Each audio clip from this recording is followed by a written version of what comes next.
Welcome to the Infowars Nightly News. I'm David Knight. It's Wednesday, February the 20th, 2013. Now, yesterday, Paul Joseph Watson broke a story that sounded like a parody from The Onion.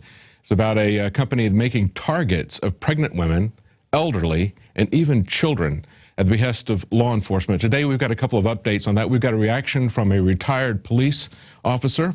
He said, desensitizing the police is training for the training of 6 social engineers. He said, you are the target of our out-of-control government. Right here he says, T.F. Stern, writing on his website, The Moral Liberal, states that the cardboard cutouts of pregnant women, children, and elderly citizens for police target practice can only have been created by a sick mind with the intention of having police officers of Homeland Security goons completely disregard humanity. He said law enforcement officers train for what-if scenarios like robbers, burglars, or just bad guys in general. But he said there's something seriously wrong here. He said police have essentially become domestic standing armies. How will police officers react, he asks, after they no longer believe they are part of a society which they have been charged with policing, when they have become used to shooting pregnant ladies and old men? As odd as it may sound, coming from an old retired cop, if police recognition skills, the red flags that alert to danger, were delayed for a moment, so be it. I'd rather get shot than develop the attitude that all or even most of my neighbors were a constant threat. Well, that's from what a retired cop says. Unfortunately, that is becoming less and less the mentality of the police these days. And in further information today, it was noted by Paul Joseph Watson that the company behind this controversial targets actually has a long relationship with the Department of Homeland Security. In an article entitled Company Behind Shooting Targets of Children Received $2 million from the DHS, Paul Joseph Watson notes that this company that has targets and images of children, pregnant women, and elderly gun owners received almost $2 million in contracts from Homeland Security. Minnesota-based Law Enforcement Training Incorporated brags of its close relationship with the Department of Homeland Security. And while it's not known whether DHS purchased these no-hesitation targets, a company representative admitted to a customer yesterday that law enforcement agencies had requested at least one of the images which depicted a pregnant woman as a threat. A customer who called Law Enforcement, Inc. yesterday told Infowars that the company informed him the targets were strictly for Department of Homeland Security and other law enforcement agencies. Well, I wonder what would happen if somebody started selling, or maybe a target, they started using them at shooting ranges, if they started using targets of Obama or senators exclusively. I wonder how they would feel about that. Perhaps they would feel about the same way that we do as citizens when we see that type of thing being done by law enforcement. Maybe they would send the Secret Service to investigate that. Who knows? They've done that for people who just make verbal threats. This is something that is a bit more than just a verbal threat. Let's take a look at a quick video that really shows some of these targets. Hi, I'm Janet Napolitano, Secretary of the Department of Homeland Security. Homeland Security begins with hometown security.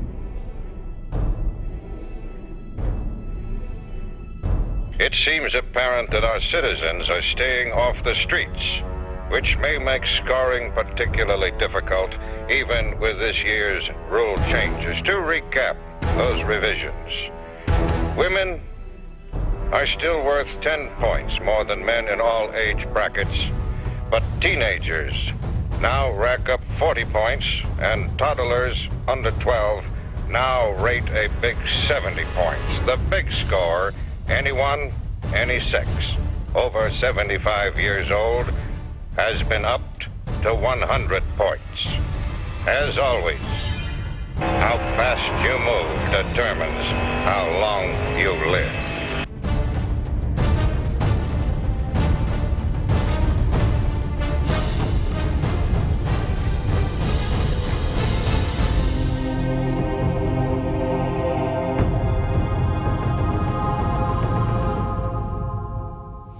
Well, those targets you saw in that parody, now that was a parody, but those targets that you saw were actually the real targets produced by Law Enforcement, Inc. at the behest of the Homeland Security and other law enforcement agencies. this is something that is just beyond belief. And the soundtrack that you heard there was from an old movie, Death Race. I think that was done in 1974. But today we have imitations of what in the past was really just a dystopian view of the future. Now, this is something, this ammunition and targets and that sort of thing is something that we broke quite some time ago. Paul Joseph Watson broke this, and I believe it was last summer that I first started talking about this, and we were ridiculed. Infowars was ridiculed, as well as Drudge, who picked up the story, for being alarmist. But they were actually data that was picked up off of the actual requests for purchases from Homeland Security. Now, recently, things have changed. Breitbart has picked it up. Even Mark Levin has started talking about why does the Department of Homeland Security and other federal agencies need such massive amounts of ammunition. As they pointed out, at the rate that we were using ammunition during the Iraq War, this would be equivalent to 24 years worth of ammunition. Now, the Associated Press, at the end of last week, tried to cover for Homeland Security, and they said, well, this is simply target practice. But let's do the math.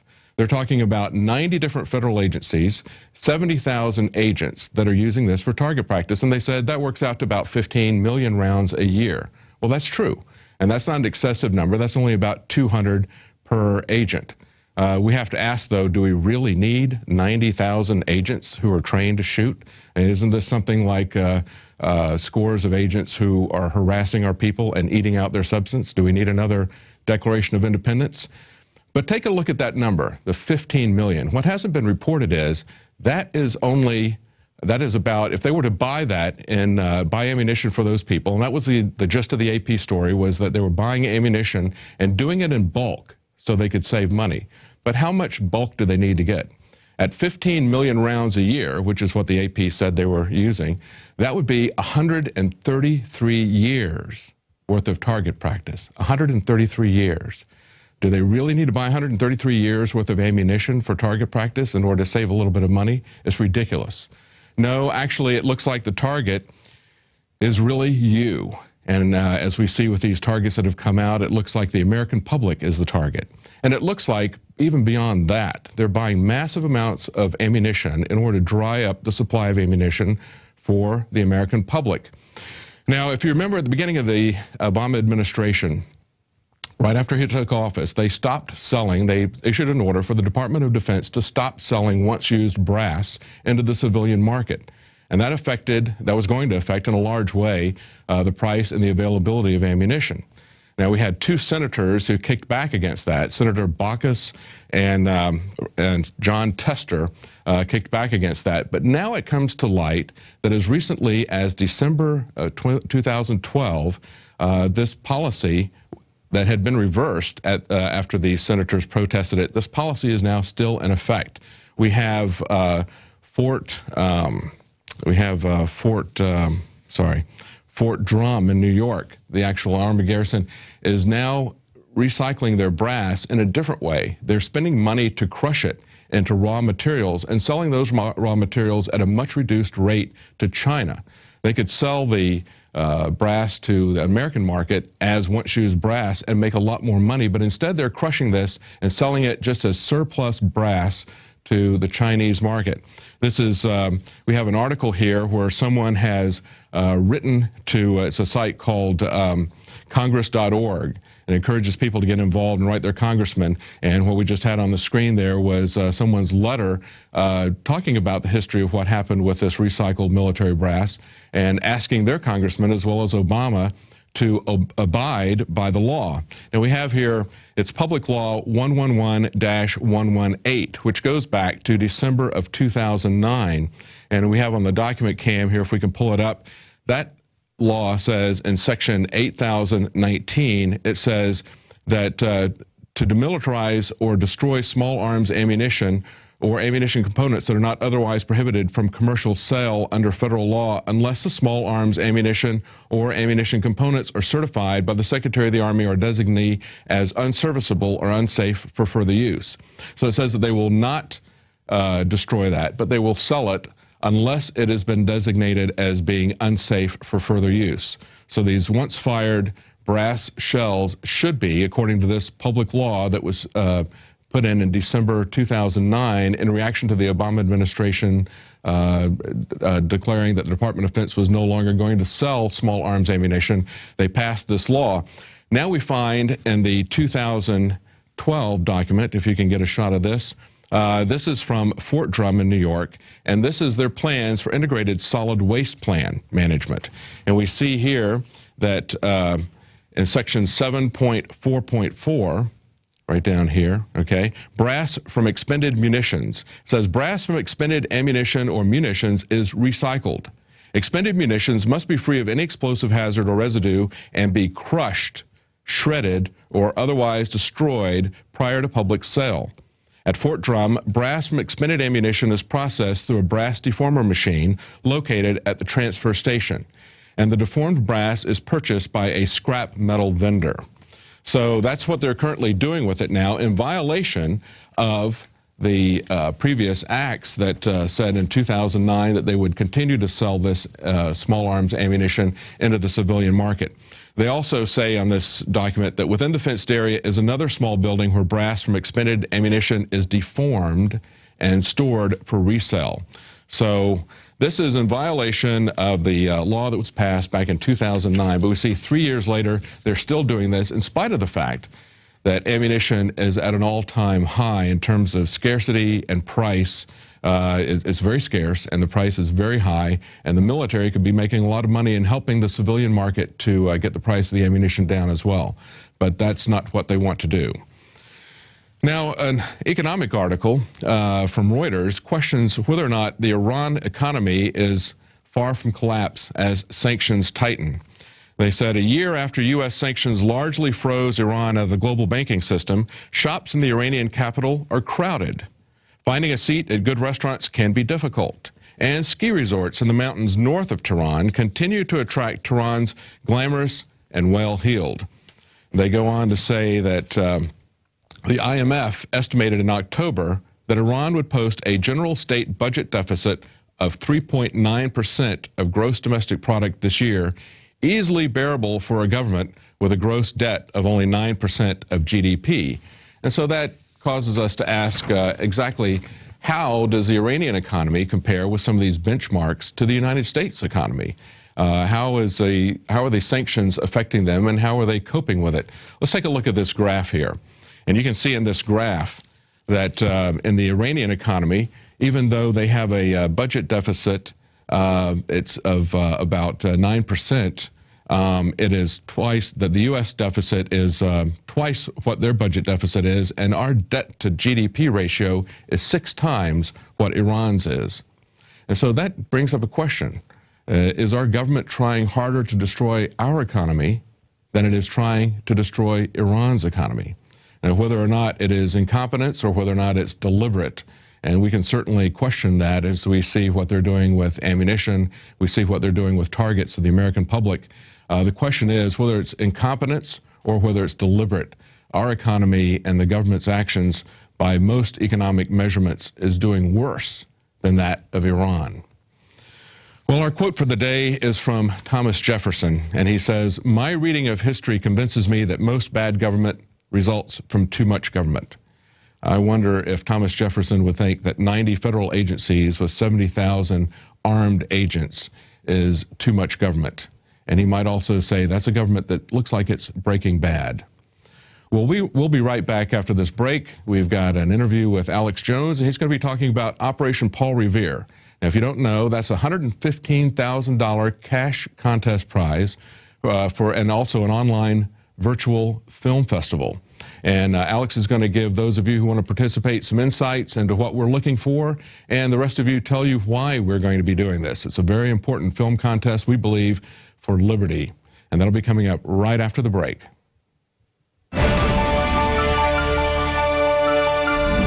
Infowars.com is proud to introduce the new Infowars skateboards by Alien Workshop. Skaters have always been against the grain socially. Now wake up your friends politically. Just go to InfowarsStore.com. We have Divide and Conquer or Brainwashing. Then take your deck to your local skate shop, pick out your own trucks, your own wheels, and then hit the streets and wake some people up. Here is legendary skateboarder Jake Nunn. This one has a lot more concave than I have on my board, and I like concave. It makes it easier to turn and feel the board. It's pretty cool. I mean, it's almost the same shape as mine. It's not really a sport, and it's not really art. It's just kind of freedom, you know? I've listened to Alex Jones for a long time, and I love what Infowars does. I've always loved Alien Workshop, too. I think it's kind of cool you guys got together. This one's pretty nice. Definitely one for the wall, one for the collection. Also good to skate. Get these limited edition decks at InfowarsStore.com. This is Jake Nunn. Get these beautiful new skateboards at Infowars.com. Alien Workshop collaboration. Good stuff. Alex Jones here with a message that could revolutionize health in this country. Going back about a year and a half ago, I began to learn about the incredible health effects of longevity products. Aaron Dykes lost 92 pounds. We're going to show you some before and afters. Aaron, break down what happened, your story. I've worked really hard with diet and exercise to try to lose weight, but I just didn't get the results. It just didn't happen. Then I saw what you were doing with InfowarsTeam.com. I wasn't even trying to lose weight, but I got it because I wanted to feel better energy. I wanted that nutrition. Didn't even understand how that could kickstart my own weight loss goals, but the products did that for me. I found myself suddenly losing weight, more energetic, wanting to exercise, wanting to eat the right foods. And they don't even advertise it as weight loss. I want to challenge our radio listeners to go to InfowarsTeam.com. Sign up as a distributor and get wholesale pricing discounts at InfowarsTeam.com.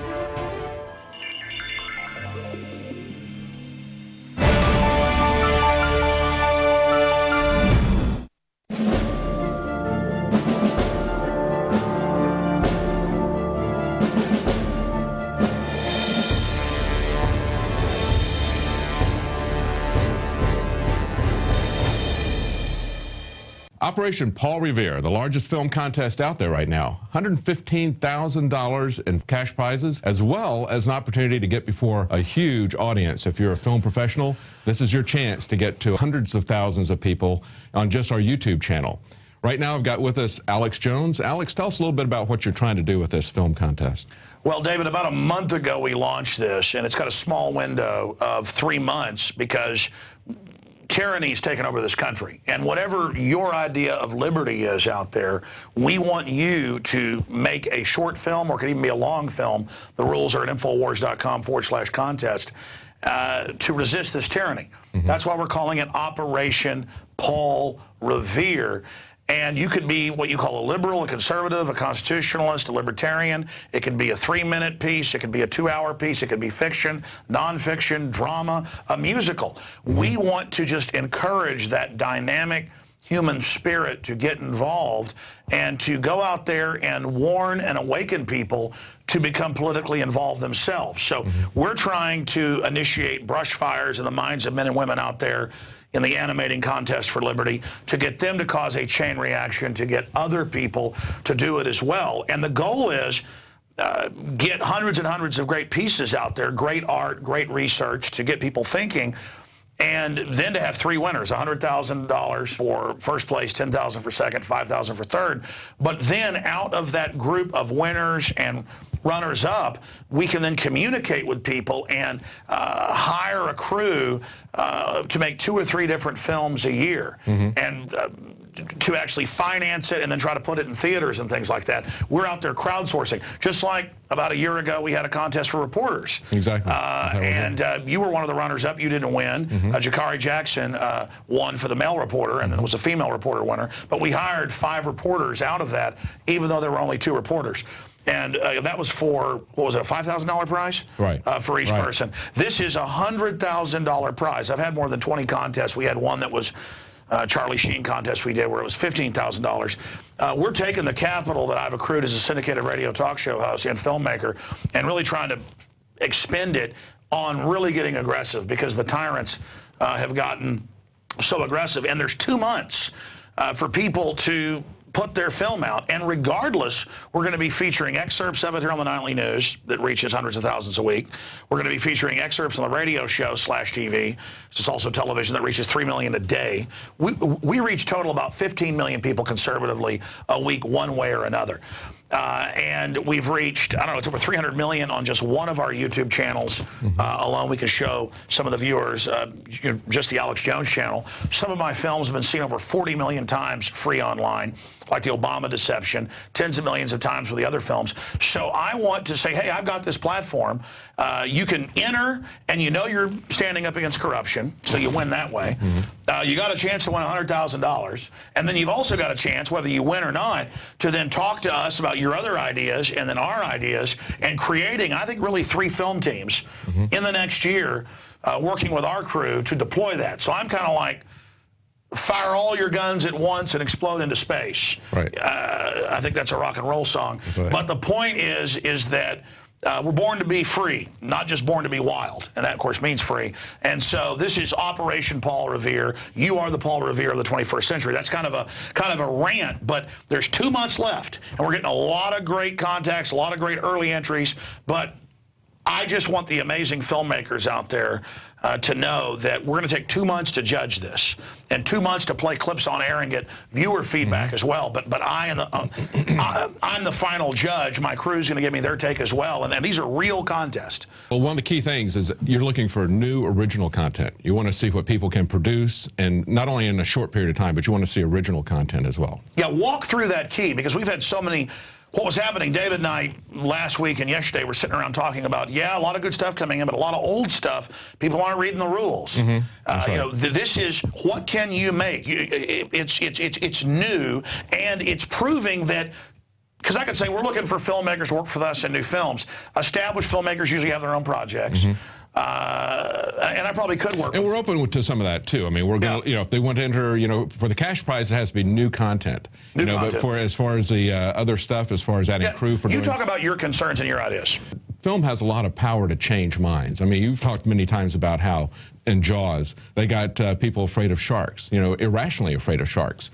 In Dr. Strangelove, okay, they ridiculed fluoridation of water, you know, really made it look kooky. So you can do a lot of things. You could take Brazil, where they took authoritarian governments, ridiculed them, but really made a strong point about authoritarianism. So a story has a really powerful way to affect people, to really change hearts and minds. And right now we got a lot of people who are just willing to give up their liberty for the promise of security. So I think this is, you know, in terms of what's your target audience? What are you trying to, you know, when you want to wake people up, what are the people, you're looking for people who are asleep, right, that you want these films to reach out to? Well, again, David Knight, that's why I'm so glad you're here and we're part of the last contest, because you're really a smart guy. He just crystallized everything I tried to say in 5 minutes.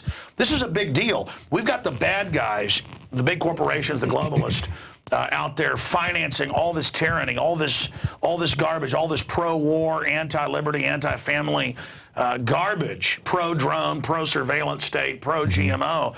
But then you do see there are good people out there like Terry Gilliam and others who are putting films out like Brazil. We need to see more of that. We need to see the creative force out there turned loose and realizing that there are other people out there as well that are doing this. So our target audience is basically everybody, but particularly those that are somewhat awake, but that don't really get the big picture.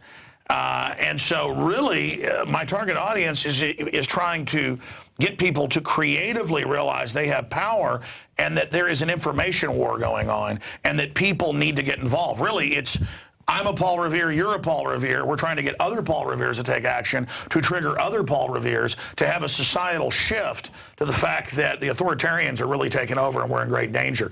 So, you know, when we say target audience, it's to awaken the sleeping giant. It is to engage in a Paul Revere event. And it could be any topic, you know, out there. It could be smart meters, Second Amendment. It could be 20 subjects. It could be what's happened to a personal family. I mean, there's just so many ideas. This is a giant brainstorming session we're having with $115,000 in the middle of it. But that's only there to signify this is important. Right. And it could be any kind of issue, like you mentioned before. It could be somebody that's on the left, somebody's on the right, somebody's libertarian. You know, it's whatever their issue is with personal freedom, right? It's what you're looking for. Well, conservatives don't like secret arrest and torture and NDAA and Patriot Act, but suddenly they're where the so-called left was just 5 years ago with Bush. Now the so-called left won't criticize Obama with NDAA and warrantless wiretapping and torture. I mean, I'm saying let's get past all these labels and what is the tyranny that's wrong in the world and what's right in the world. And so it's unlimited. It's the fish in the sea. It's what do you think is important out there? I mean, I'm really looking forward to, we're already getting some good entries in, but I'm really looking forward to seeing what you produce, what you do, what comes out of this, because we've had contests, film contests, like I said, $15,000.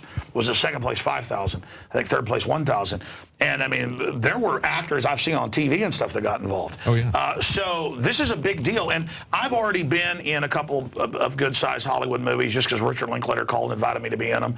I've been using voiceovers and things in quite a few big movies, even as of late, and I'm so unfocused on I can't remember their names because that's kind of Hollywood stuff. I'm really into you, and the globalists are into you too. They're spying on you, they're stealing your ideas, they're watching you. That's what Google and all this is about. I'm saying let's be unpredictable. This is a big deal. This is exciting, and again, I just desperately want to get the word out to everybody this is happening. I mean, somebody could see this a week before the contest ends, and they could go out and shoot something really dynamic and from the heart that moves us. And, wow, I want to work with that person. Who is the next great liberty documentary filmmaker? Right, because it's not just about technical values. I mean, that's something we're looking for, but it's also about ideas. It's about the ability to tell a story. If you got a good story, as one person pointed out, a good story is kind of like the tip of the arrow. Now the data is the shaft. But the arrow is the thing that pierces somebody, it really makes them stop and think about it, gets them to identify with it on a visceral level, and that's what film can do. I've talked to so many people who've woken up because they've seen documentaries. Well, this has opened up to all kinds of things. It can be a documentary, it can be a fictional account, it can be anything. You go. That's why I'm doing this, and I'm glad you brought that up. Syndicated radio, 17 years, used to reach 500,000 people a day in like 2000, then 1 million, then 3 million a day. But it's still kind of this passive thing where they listen, but most people say they didn't wake up because of radio. They came to the radio because of film.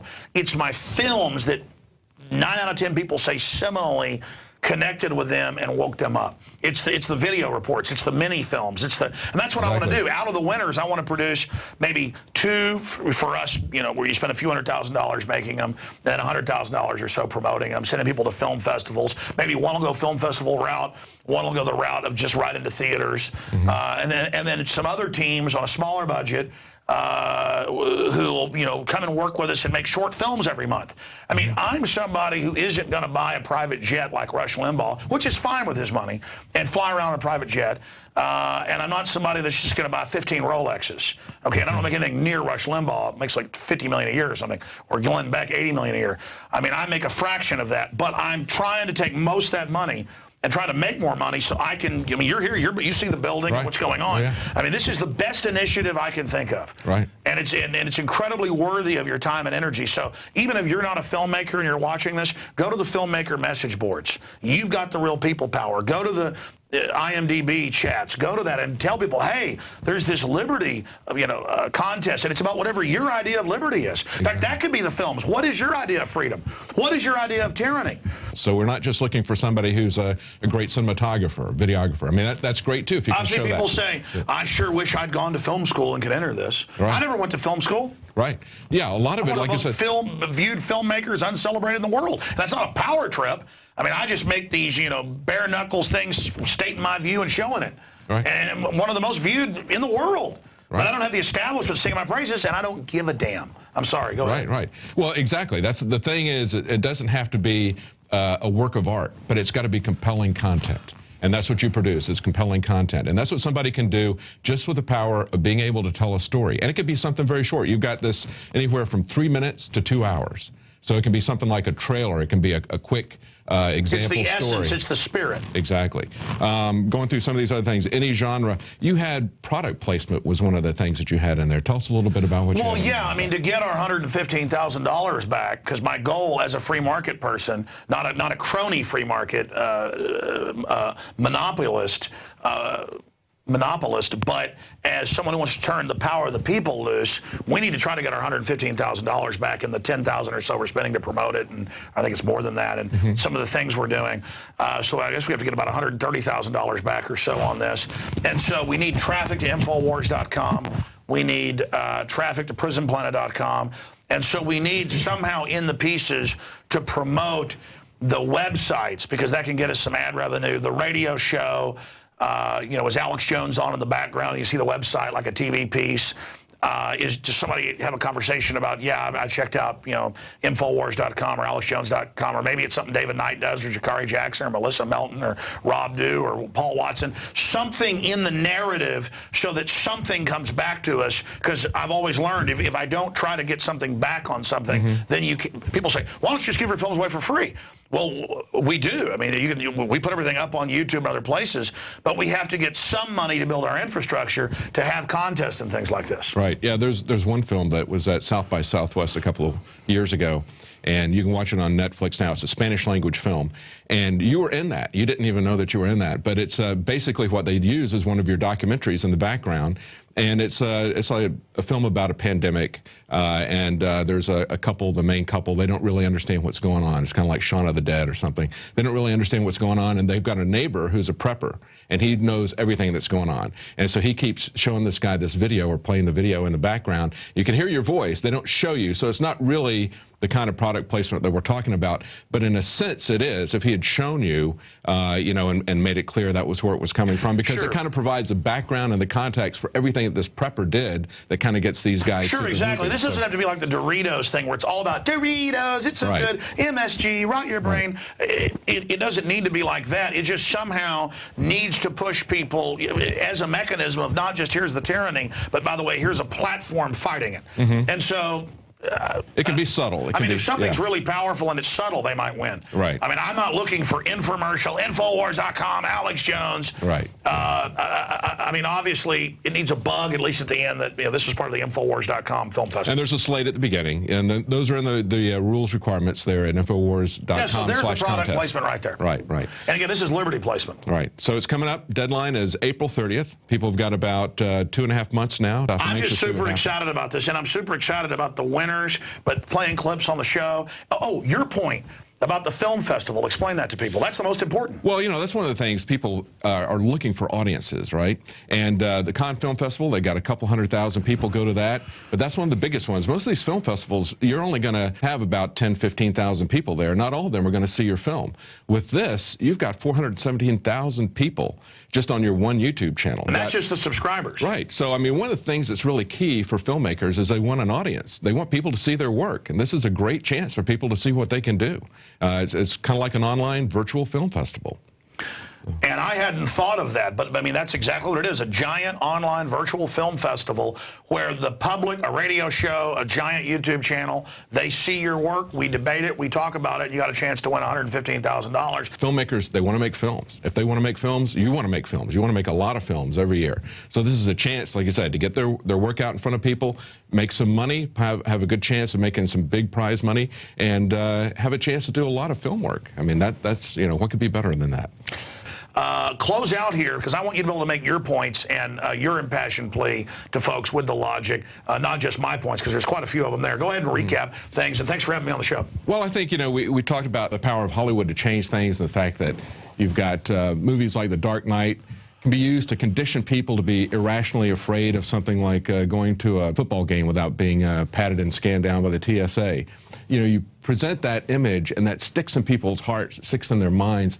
We can do that sort of thing with positive images. Think of something like Schindler's List, or think of The Hiding Place, Corrie ten Boom, someone who helped hide people from the Nazis and eventually was captured herself and sent to a concentration camp, but lived to tell about it. So there's a tremendous amount of opportunity here to change hearts and minds, and that's what we want to cut loose, is the crowdsourcing capability as well as professional filmmakers. That's why we've made this such a large pot here to entice people in, and they've got a large audience to take a look at. So we hope those two things will bring in some professional filmmakers and people who want to make films, who love to make films, who have to make films. And we hope the thing that you're passionate about is film and liberty. If you are, go to Operation Paul Revere. Take a look at Infowars.com/ contest. And you'll find all the information there. It's pretty open. There's not a lot of requirements there, but there are a few. So take a look at what we've got there. Anything else, Alex, you want to tell us? No, it's just that, David. I mean, the history's happening now. Let's not just sit here like spectators. The system wants us to be spectators. Mm-hmm. You may have been a guy that made commercials. You may be a woman who's made short films. You may be a film student who's never made a film. You may be a local newscaster. Just think of a narrative in your mind. There's hundreds of films I want to make, but I'm too busy building the platform to be able to put films out to be able to do it. I mean, it's unlimited. In fact, one of my most frustrating points in my life I've analyzed when I get angry and I'm not happy, because I'm normally a very happy person, is that I'm not able to express all my ideas. I'm not able to do the things I want. I mean, it's just so many of them. I really want to be a filmmaker. I really want to go make real films that are art and not just hardcore info that have still touched people. But because of the tyrants, I've got to focus on this. So I'm saying, let's kick these people's asses together. I mean, you've got passion, you've got skills out there, and you need to use them against these people. They're using it against us, against you. Awaken, sleeping giant. You are the Paul Revere. You are the resistance. And David, that's it. So I guess that's it for this edition of Infowars Nightly News. You want to take us out? Well, that's it for tonight. Join us tomorrow night. We'll be here at 7 o'clock Central, 8 p.m. Eastern.